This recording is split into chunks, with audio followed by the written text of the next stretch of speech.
مجید کا یہ دعویٰ ہے، بلکہ اللہ کا دعویٰ ہے وَلَقَدْ يَسَّرْنَا الْقُرْآنَ لِلذِّكْرِ فَهَلْ مِن مُدَّكِرٍ،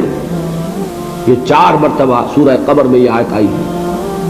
ہم نے اس قرآن کو تذکر کے لیے انتہائی آسان بنا دیا۔ یہ اتنی سادہ کتاب ہے، کتاب مبین،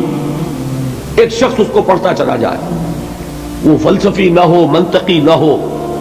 اس نے کوئی اعلیٰ علوم حاصل نہ کیے ہو، لیکن اگر اس کا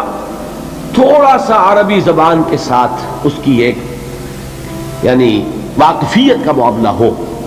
تو وہ اس سے جو اس کا اصل لب لباب ہے وہ حاصل کرتا چلا جائے۔ اس لیے کہ دیکھیے قرآن مجید نازل ہوا انسانوں کی ہدایت کے لیے۔